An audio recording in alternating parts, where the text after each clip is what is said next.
Hello everyone, आप सभी का स्वागत है विशाल क्लासेस में।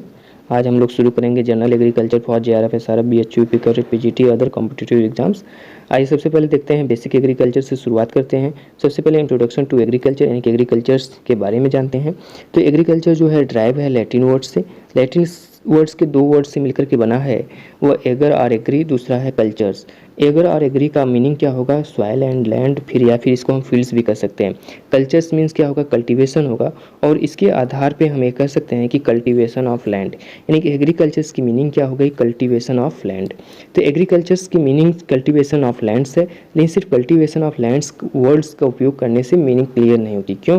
क्योंकि एग्रीकल्चर में हम साइंस एंड आर्ट का उपयोग करते हैं ऑफ प्रोड्यूसिंग, यानी कि जिसके द्वारा हम क्रॉप प्रोडक्शन या लाइव स्टॉक्स को प्रोड्यूस करते हैं फॉर इकोनॉमिक पर्पस। तो इसलिए एग्रीकल्चर्स में क्या है, हम यूज करें साइंस और आर्ट दोनों का उपयोग करते हैं और producing the crop live stocks for economic purpose. आज के डेट में यानी कि मॉडर्न समय में अब एग्रीकल्चर को जो डिफाइन किया जाता है as a art, as a science and as a business for crop production, यानी कि हम अगर क्रॉप प्रोडक्शन ले रहे हैं तो उसको as a art, as a science and as a business define करेंगे।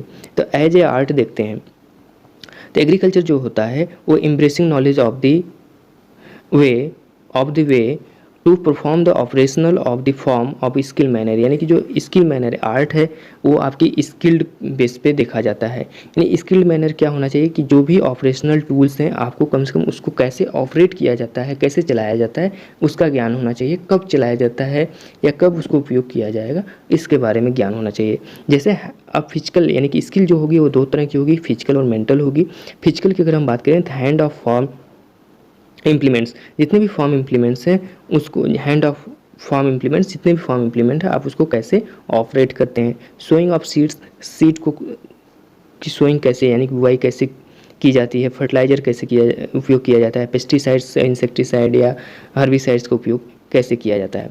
मेंटल्स की अगर बात करें तो इसे टाइम बेस पे हो गया, यानी कि आप डिसीजन, मेंटल्स का मतलब है आपको डिसीजन से है, यानी कि आपको कोई भी फसल लगानी है तो उस फसल के लगाने का समय क्या है, खेत की बुआई का समय क्या है, आपको बीज दर कितनी होनी चाहिए, सिलेक्शन ऑफ क्रॉप यानी क्रॉपिंग सिस्टम्स क्या होना चाहिए आपके सॉइल और इन्वायरमेंट के आधार पे या क्लाइमेट्स के आधार पे। ठीक है, तो इस तरह से ये सारी चीज़ें आपके मेंटल स्किल को दिखाती हैं। आप जो भी कार्य कर रहे हैं वो क्या है, आपके फिजिकल, यानी जो कार्य कर रहे हैं वो फिजिकल है, जो आप डिसीजन मेकिंग चीज़ें हैं वो आपके मेंटल स्किल को दर्शाती हैं। एज ए साइंस के अगर एग्रीकल्चर को एज ए साइंस कहा जाए तो फिर कैसे डिफाइन करेंगे? देखिए, it utilise all modern technology. आज के डेट में एग्रीकल्चर में कोई भी ऐसी टेक्नोलॉजी नहीं है जिसका उपयोग नहीं किया जा रहा है, लेकिन जितनी भी टेक्नोलॉजी है वो किसी न किसी साइंटिफिक प्रिंसिपल्स पर आधारित है। सच एज जैसे क्रॉप इम्प्रूवमेंट करना हो या फिर ब्रीडिंग करना हो, यानी कि किसी भी फसल में सुधार करनी हो, और या फिर हम कोई भी ब्रीडिंग अप्रोच करते हैं, चाहे हम बायोटेक्नोलॉजी का अप्रोच लगाते हैं, सभी में कोई न कोई इक्विपमेंट उपयोग किया जाता है और सभी इक्विपमेंट किसी न किसी प्रिंसिपल्स पर आधारित होते हैं, साइंटिफिक प्रिंसिपल्स पर। वही सेम कंडीशन क्या है क्रॉप प्रोटेक्शन में भी है। अगर हम कोई भी क्रॉप प्रोटेक्शन का कार्य कर रहे हैं तो वो भी आपका किसी न किसी साइंटिफिक प्रिंसिपल्स पर आधारित होता है। To maximise the yields and profits, जो हमारी इकोनॉमिक्स है वो क्या है, मेन यील्ड्स को बढ़ाना और साथ में क्या है हमारी प्रॉफिट्स को अधिक प्राप्त करना। फॉर एग्जांपल हम क्या, यानी कि इन इक्विपमेंट्स का उपयोग करके हम क्या हासिल कर रहे हैं, न्यू क्रॉप्स को भी प्राप्त किए हैं या कर सकते हैं। जैसे आपका ट्रिटिकल है, ट्रिटिकल क्या है, फर्स्ट मैन मेड क्रॉप है। उसके अलावा स्ट्रॉबेरी है, स्ट्रॉबेरी जो है आपकी फर्स्ट मैन मेड क्या है, फ्रूट है, यानी कि फर्स्ट मैन मेड फ्रूट है। ठीक है, man made a cereal crop है आपका ट्रिटिकल, और स्ट्रॉबेरी क्या है आपकी फ्रूट क्रॉप है। ठीक है, इसके अलावा हम ट्रांसजेनिक क्रॉप वैरायटी को भी डेवलप कर सकते हैं और भी resistance for insect pest and other biotic conditions के लिए हम वैराइटीज़ को डेवलप कर सकते हैं। जैसे बायोटिक साल्ट टॉलरेंस वैरायटी हो सकती है, ड्रॉट टॉलरेंस वैरायटी हो सकती है। तो इस तरह से हम ट्रांसजेनिक के द्वारा भी, हाइब्रिडाइजेशन के द्वारा वैराइटीज़ को डेवलप कर सकते हैं अलग अलग कंडीशन के लिए, अलग अलग क्लाइमेट्स के लिए। हाइब्रिड ऑफ ईच क्रॉप्स, यानी कि ईच क्रॉप की हाइब्रिड को हम डेवलप किया जा सकता है या किया जा रहा है। सिर्फ गेहूँ या वीट में अभी तक नहीं है हाइब्रिड वैरायटी, यानी बहुत सी क्रॉप है, माइनर भी बहुत सी क्रॉप हैं जिसमें हाइब्रिड वैरायटी नहीं है, लेकिन मेजर क्रॉप में अगर देखा जाए तो वीट में हाइब्रिड वैरायटी नहीं है। High fertilizer responsive variety, water management और herbicide control, weeds use bio control agents, combat pest and disease etcetera, जितने भी कॉन्सेप्ट्स हैं सब में कोई ना कोई साइंटिफिक प्रिंसिपल्स का उपयोग होता है और सभी साइंटिफिक प्रिंसिपल या सब में टेक्नोलॉजी का उपयोग होता है और सभी टेक्नोलॉजी जो होते हैं किसी न किसी साइंटिफिक प्रिंसिपल्स पर आधारित होते हैं। एज ए बिजनेस अगर देखा जाए तो आज की डेट में एग्रीकल्चर्स क्या है, एक बिजनेस है, और जिसको बिजनेस की आइडिया नहीं है वो एग्रीकल्चर्स के फील्ड में वो क्या है आज की डेट में फेल्ड है। तो जितने भी फार्मर्स हैं आज के नॉर्मल फार्मर्स या छोटे फार्मर या स्मॉल फार्मर जिससे कहते हैं, वो इसीलिए फेल हैं क्योंकि उनके पास फील्ड की कमी है और न तो उनके पास आर्ट है न तो स्किल्ड है एग्रीकल्चर की, यानी कि किसी भी प्रकार की स्किल्ड नहीं है। तो मीन्स स्किल का मतलब है कि पूर्ण ज्ञान नहीं है खेती करने का, और इस कारण से वो फेल हो रहे हैं। साथ में जो भी फसल उत्पादित कर रहे हैं उस फसल की मार्केटिंग नहीं कर पा रहे हैं, और जब मार्केटिंग नहीं कर पाएंगे तो फिर उनको प्रॉपर लाभ या पूर्ण लाभ नहीं होगा। तो एग्रीकल्चर इसमें मुख्यतः क्या है, एज ए बिजनेस है, और जिसको बिजनेस की आइडिया नहीं है वो फेल है। जी आप सिर्फ क्रॉप प्रोडक्शन करके लाभ नहीं कमा सकते, लेकिन क्रॉप प्रोडक्शन करने के बाद आप सही मार्केट में सही समय पे आप अपने प्रोडक्ट को सेल कर रहे हैं तो आपको मैक्सिमम लाभ होगा। तो मैक्सिमम नेट रिटर्न, यानी बिजनेस का मतलब क्या होगा कि मैक्सिमम नेट रिटर्न आपको प्राप्त होना चाहिए।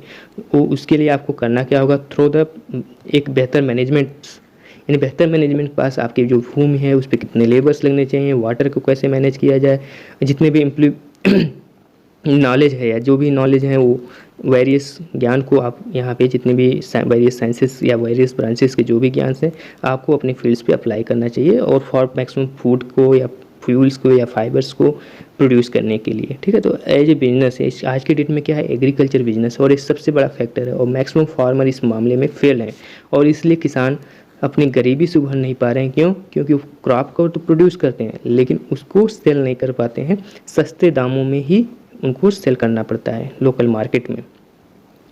ये प्राइमरी एम है एग्रीकल्चर्स का, इसको आप देख लीजिए, प्राइमरी एम है। देखिए ब्रांचेस ऑफ एग्रीकल्चर्स की अगर हम बात करें तो जो ब्रांचेस ऑफ एग्रीकल्चर हैं इसमें 4 आएंगे, आपका मेजर कैटेगरीज होगा और उसके अंतर्गत सब ब्रांचेज होंगी। पहला जो है आपका क्रॉप इंप्रूवमेंट है। क्रॉप इंप्रूवमेंट की अगर हम बात करें तो 2 विभागों के द्वारा क्रॉप इंप्रूवमेंट किया जाता है। एक तो आपके प्लांट ब्रीडिंग के द्वारा होगा, दूसरा बायोटेक्नोलॉजी के द्वारा होगा। प्लांट ब्रीडिंग और बायोटेक्नोलॉजी का मेन क्या है, क्रॉप इंप्रूवमेंट का उद्देश्य नई वैरायटी, न्यू वैरायटीज़ को निकालना, ठीक है, न्यू वैरायटीज़ का डेवलप करना, या न्यू क्रॉप भी निकालते हैं। और जितनी भी वैरायटीज़ या क्रॉप होंगी वो सभी का अलग अलग उद्देश्य होगा। जैसे कोई वैरायटी रेसिस्टेंस होगी, रेसिस्टेंस वो किसके प्रति हो सकता है, इंसेक्ट के प्रति, फंगस के प्रति, बैक्टीरिया के प्रति, वायरस, यानी जितने भी पैथोजेंस हैं यानी बीमारी कॉज करने वाले, यानी ऐसे जितने भी कारक हैं जिनसे बीमारियाँ उत्पन्न होती हैं उनके प्रति ये रेसिस्टेंस हो सकती हैं। हर वैरायटी, एक ही वैरायटी सभी प्रति नहीं होंगी बल्कि प्रत्येक वैरायटी के अंदर कोई न कोई ऐसा फीचर होगा। कोई वैरायटी जो होगी बैक्टीरिया के प्रति होगी, कोई वैरायटी वायरस के प्रति होगी, कोई वैरायटी फंजाई के प्रति होगा। तो इस तरह से रेसिस्टेंस वैरायटी डेवलप होंगी। यानी क्रॉप इंप्रूवमेंट के मतलब क्या हुआ कि प्लांट ब्रीडिंग के तहत नई वैरायटीज़ निकलेंगी और जो नई वैरायटी निकलेंगी वो किसी न किसी फैक्टर के प्रति रेसिस्टेंस होंगी। सेम काम क्या होगा, बायोटेक्नोलॉजी के द्वारा होगा। यानी बायोटेक्नोलॉजी का मतलब है इस टेक्नोलॉजी के उपयोग करके डायरेक्ट नई वैरायटीज़ को निकाला जाता है। यानी कि बायोटेक्नोलॉजी के द्वारा जो वैरायटी निकलती हैं वो कम समय में निकलती हैं, जबकि प्लांट ब्रीडिंग के द्वारा जो वैरायटी निकलती हैं उसमें अधिक समय लगता है।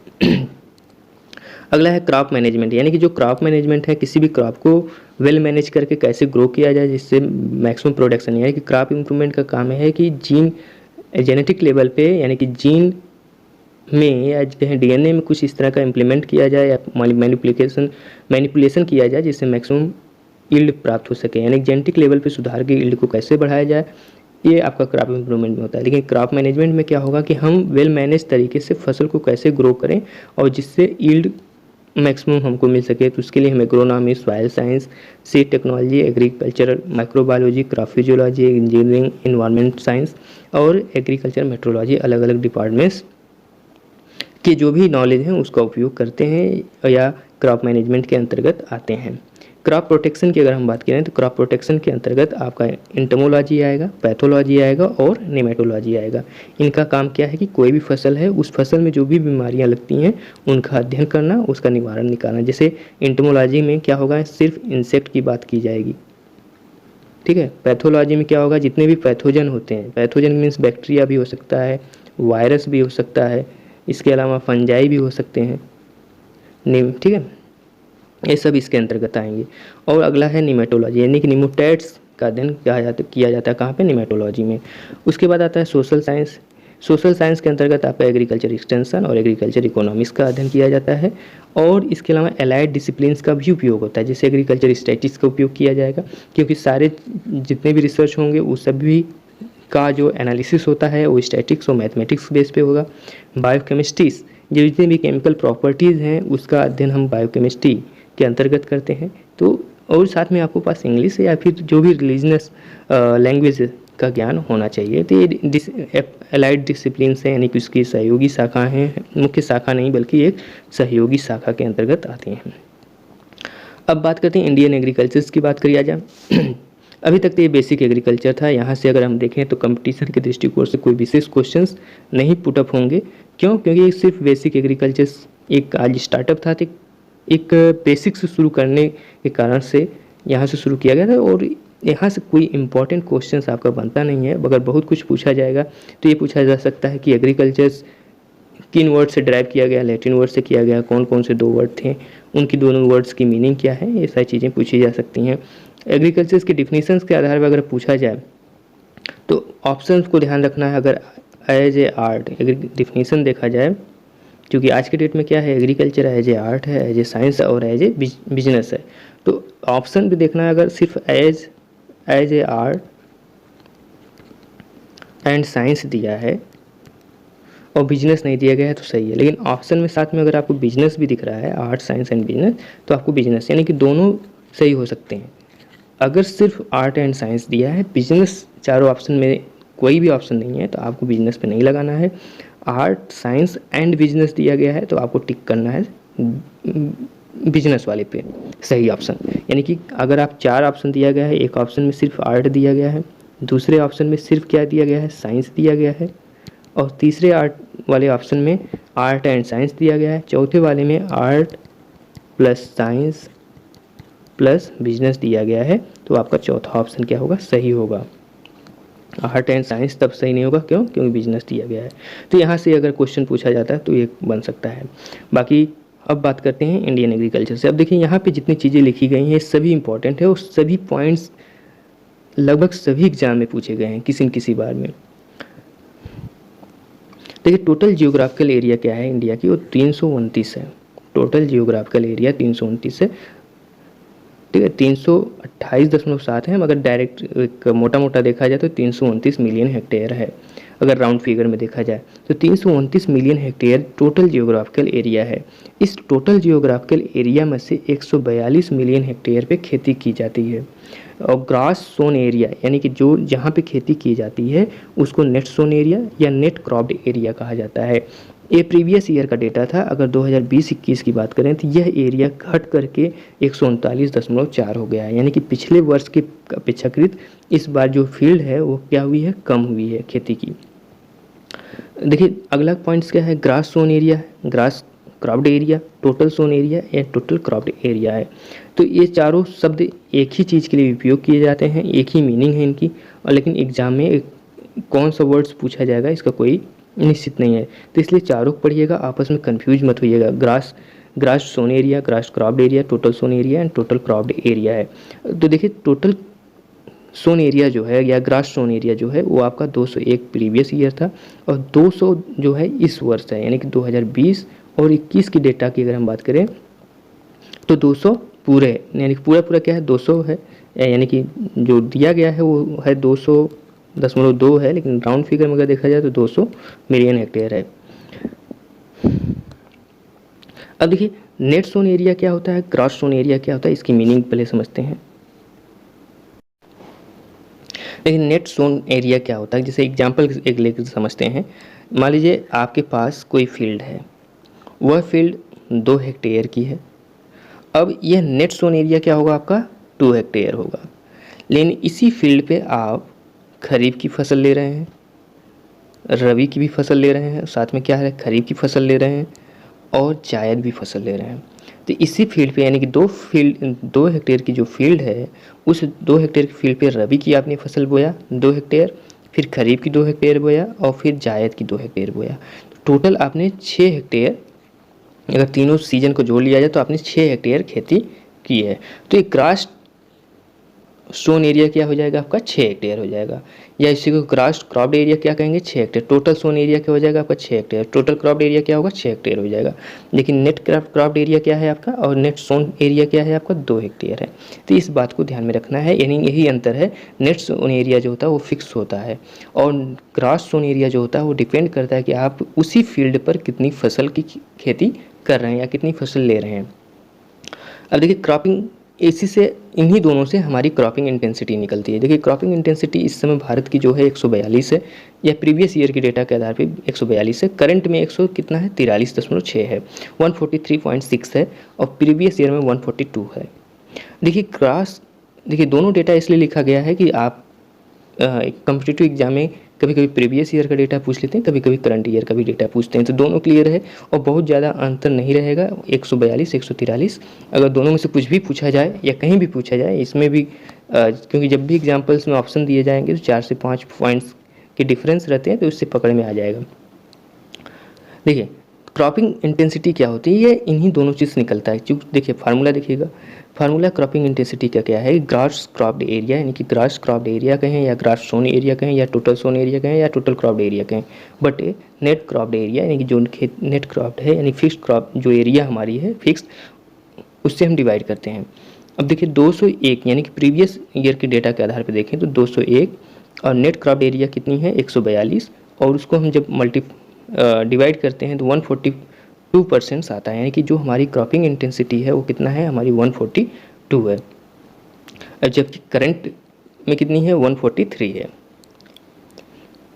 ठीक है, अब देखते हैं नेट एरिया। अब यहाँ पे जितने भी पॉइंट्स हैं सभी कहीं किसी कम एग्जाम में पूछा गया है, जैसे ग्रॉस टोटल एरिया को भी पूछा गया है, नेट सोन एरिया को भी अक्सर पूछा जाता है, ग्रास सोन एरिया को भी अक्सर पूछा जाता है, क्रॉपिंग इंटेंसिटी को भी हमेशा पूछा जाता है। ठीक है, नेट इरीगेटेड एरिया की अगर हम बात करें, नेट इरीगेटेड एरिया क्या होगा आपका 68.64 है करंट डेटा के आधार पे, और प्रीवियस जो बुक में दिया गया है या कहें नेवरा शुंडा में या फिर आर के शर्मा में वो 65.3 मिलियन हेक्टेयर है, जो कि पुराना डेटा है 2015-16 का।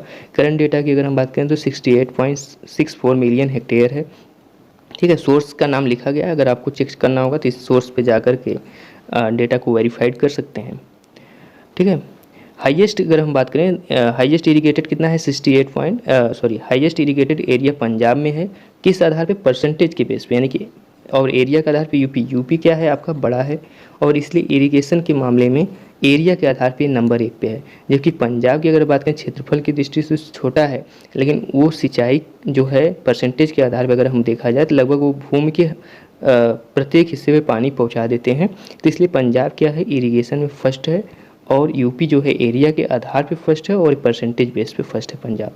और लीस्ट इरीगेटेड एरिया जो है वो मिजोरम में है, यानी सबसे कम सिंचाई की जो सिंचित एरिया है वो आपकी मिजोरम में है।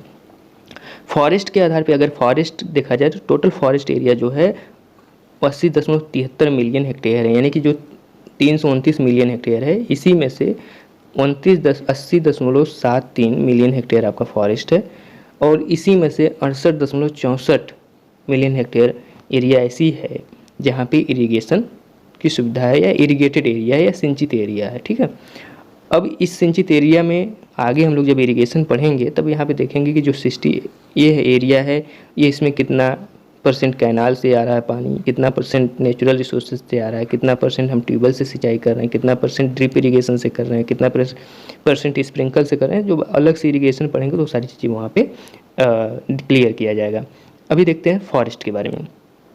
देखिए टोटल फॉरेस्ट एरिया जो है वो 80.73 मिलियन हेक्टेयर है, यानी कि 24% के आधार पे देखा जाए तो 24.5 है। ये 2019 का डेटा है, तो 24.5 है, जबकि होना कितना चाहिए 33% होना चाहिए। जो भी फॉरेस्ट के बारे में, यानी कि जो भी वर्ल्ड की संस्था फॉरेस्ट के मानक को तय करती हैं, उनके अकॉर्डिंग क्या है, कोई भी अगर कंट्री है तो उसमें उसकी जो भी जियोग्राफिकल एरिया है उस जियोग्राफिकल एरिया का 33% जो है फॉरेस्ट होना चाहिए, और इसके आधार पर अगर देखा जाए तो वो 24 है, यानी कि ये एरिया क्या है आपकी कम है।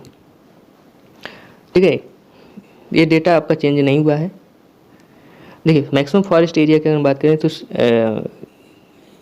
एमपी में है सबसे ज़्यादा जो फॉरेस्ट एरिया है आपका एमपी में। लीस्ट फॉरेस्ट एरिया कहाँ पे है आपका हरियाणा में, यानी कि हरियाणा में एक तरह से कहा जाए फॉरेस्ट है ही नहीं।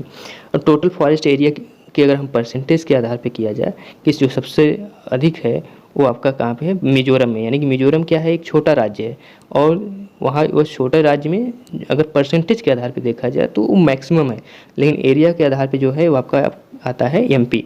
तो जो एग्ज़ाम की कम्पिटिटिव एग्ज़ाम के दृष्टिकोण से देखा जाए तो जो ये लास्ट के मैटर्स हैं ये आपके इम्पॉर्टेंट हैं, और ऊपर के जो मैटर्स थे वो सिर्फ बेसिक एग्रीकल्चर का एक कॉन्सेप्ट बने, एक सीक्वेंस बने, ठीक है।